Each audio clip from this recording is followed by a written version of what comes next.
Hello, church. Welcome to this week's message. My name is Henry Loke. This is God's Feeding Station.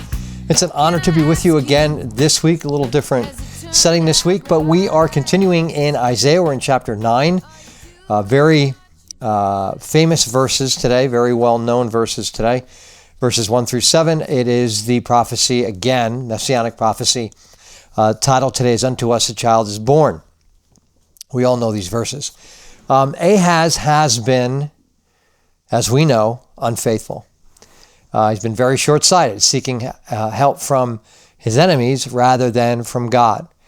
And he's led his nation into turmoil rather than into peace. But God has a plan. He's not going to leave Israel to her own devices, because we see where that's gotten her. She's in a world of hurt, all kind of trouble, being Judah particularly, being pressured by the northern kingdom Israel and by Syria. And this is where her idolatry and her disobedience has gotten her. But God will sort this out. God's going to send a true king, a king that will be honorable and faithful to him and do his will. It's a king that's going to end all wars. And it's a king whose kingdom will be based on God's righteousness and God's justice.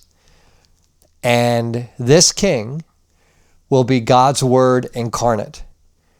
He will be God's truth in the flesh. And he's coming not for our destruction, but for our redemption. So we begin in verses 1 through 3 today. But there will be no gloom for her who was in anguish. In the former time, he brought into contempt the land of Zebulun and the land of Naphtali. But in the latter time, he has made glorious the way of the sea, the land beyond the Jordan, Galilee of the nations.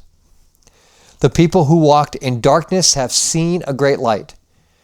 Those who dwelt in a land of deep darkness, on them a light has shone. You have multiplied the nation. You have increased its joy. They rejoice before you as with joy at the harvest, as they are glad when they divide the spoil. Now it's interesting, Isaiah is using Zebulun and Naphtali as a metaphor for the northern kingdom, and it's going to be really interesting because as that kingdom has been causing nothing but trouble and has suffered the results of their disobedience, it's where Christ is coming. And will spend a lot of his time in his ministry when he does come. But Judah, as we talked about last week, and as we just mentioned, searching for ways to get out of their predicament and searching for answers from the world rather than searching for answers from God. And in doing so, now she's been stumbling around in the darkness, rejecting God's light, groping for answers, and working their way towards the shadow of death. But now, Isaiah says, light is coming out of nowhere. When they least expect it, God's light will shine upon them. And Judah's sin and disobedience will not lead to destruction. And as vile as that sin and idolatry is, it cannot overcome God's love for them. And he will manifest himself to them. He will show himself to them. They will know God in the sending of his Son better than at any time before.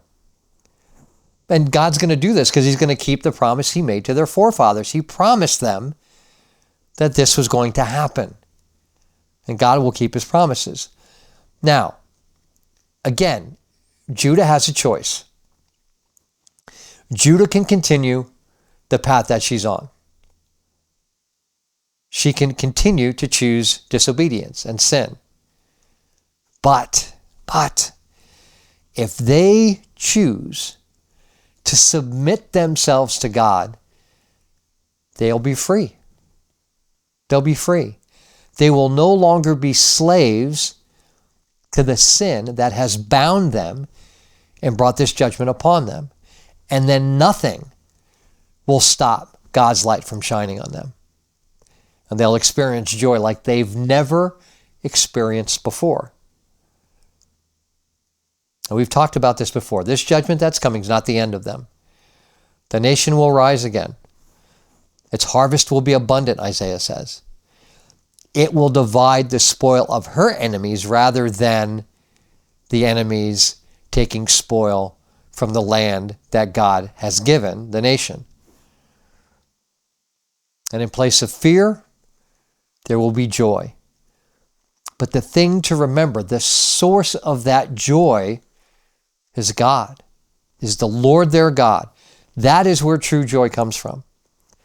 Because apart from him, there is no everlasting joy.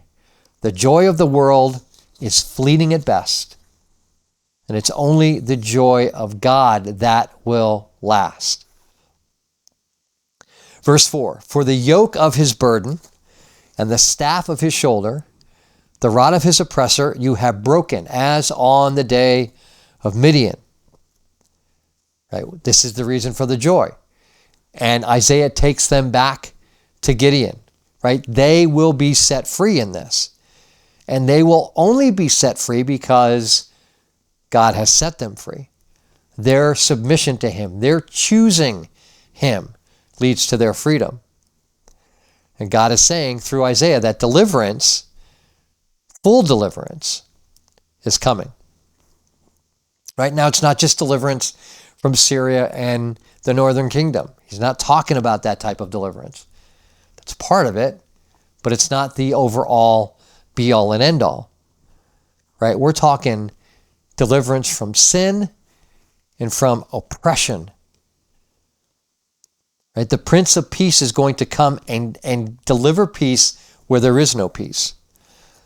And there is no peace because there's no peace with God. And there's no peace with God because of sin. And without this peace, there is no freedom. It goes hand in hand. But Isaiah says, there is something coming, like in the days of Midian. We talked about this a few messages back, and where Gideon is facing hundreds of thousands of the enemy. And God uses Gideon and a mere hundreds to defeat tens of thousands. And if God can do that through Gideon, he will do it through the king that he sends, his Messiah. Sin will be dealt with. Reconciliation will come. Relationship with God will be restored. And peace will be had by all who believe in faith. Verse 5, for every boot of the tramping warrior in battle, tumult, and every garment rolled in blood will be burned as fuel for the fire. God will deliver. God will keep his promises. He's going to put an end to this warfare, but how's he going to do it? Is he going to send his armies? Is he going to fight fire with fire, sword with sword, spear with spear? Is he going to bring all his power to bear? Bigger armies, more powerful weapons? She's justified. He certainly has the means to do it. No, he's not going to do it that way. How is he going to do it? By sending a child. By sending his son. God is going to lead people from the darkness to light by sending his son, who will take human form and will come into this world like all the rest of us. Through birth and growing up and education and experiencing everything that we experience. And he will rise up and free us from the shackles of sin. And in the process, all the upheaval of the world will come under his authority. The boots that trample over the people will be silenced. The cloaks that are drenched in the blood of the conquered will be burned up in the fire. And if the boots and the cloaks are taken care of and are burned up, you can bet the weapons are and the people that wield them. They'll suffer the same fate. And there will be joy at the work of God. Because, verses 6 and 7, for to us a child is born, to us a son is given, and the government shall be upon his shoulder, and his name shall be called Wonderful Counselor, Mighty God, Everlasting Father, Prince of Peace. Of the increase of his government and of peace there will be no end. On the throne of David and over his kingdom, to establish it and to uphold it with justice and with righteousness from this time forth and forevermore. The zeal of the Lord of hosts will do this. Now notice Isaiah speaks in the present tense as if this has already happened. He does so because it's a given. It was promised. Go back all the way back to Genesis 3:15. I will put enmity between you and the woman, and between your offspring and her offspring. He shall bruise your head, and you shall bruise his heel. See, Jesus is coming. He is the Lamb of God that was promised for salvation before the foundations of creation were ever laid. You've heard me say this 1,000 times over the past few years. But think about it. Think of how many times the kings of David himself, misstepped. How many times the nation was threatened. How many times the line of the kings of David fell under judgment because of their disobedience and sin. How many times the nation faced utter ruin and destruction. But they never suffered fully. And even with what's coming, knowing what's coming to Judah, being hauled off to Babylon, there's a remnant left. They're saved because of the promises of God and the blessing of God that is in them. I mean, this promise of the Messiah and his kingdom has been known about before this. And people have yearned for it, have waited their lives for it. And when God goes dark in the hundreds of years leading up to his coming, I'm sure people were wondering if God had truly forsaken them. But this Messiah, this promised one, he is going to rule over God's people. It will be his government. He will have the responsibility for it, right? The government will be on his shoulder. He will carry the responsibility for it. He will be responsible in a just and right way for its people. And his counsel will be sought after, not just of those in the kingdom, but from everyone. People will come from the ends of the earth to hear and heed his counsel. And he will bring peace, everlasting peace. And he will sit on David's throne. His rule will be eternal. And it's going to be based on God's peace, God's justice. He will maintain righteousness, and his administration will be in accordance with God's character and what God demands. And this will be accomplished because of the zeal of God.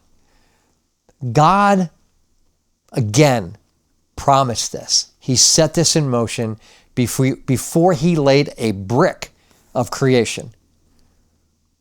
And he's zealous for it because he is zealous for his people. He is zealous for his creation.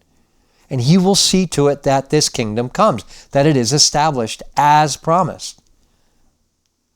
He will see to it. He will intervene in the lives of men to ensure that it happens. Because without that sovereign intervention, there is no kingdom. There is no Israel. There is no salvation. There is no reconciliation. There is no life. There is no light. Now, because God has promised this, the existence and the fulfilling of this promise does not legitimize everything that the descendants of David or the people of Israel do. Take Ahaz or all the other kings that disobeyed God and led the nation into idolatry. What happened to them? Judgment came eventually.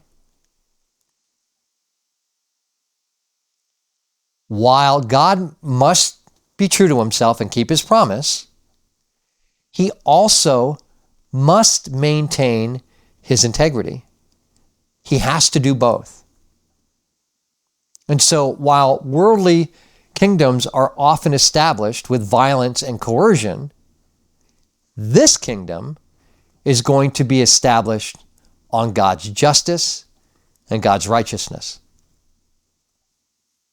See, God is not casual with Israel's sin. He's not casual with ours. And you see it in the Old Testament. Israel is often referred to as a cheating wife, a disloyal bride who whores herself out to the foreign nations, the neighboring nations, and these foreign gods.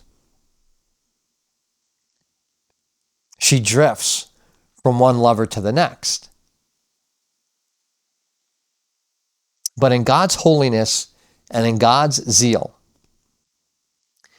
God does not rest in working in the hearts of his people until we're restored back to him. And he will not stop. And his will be carried out. And this plan will be seen out to its fruition, where we have the government that's promised to us. And it's a government which allows us to find ourselves in him.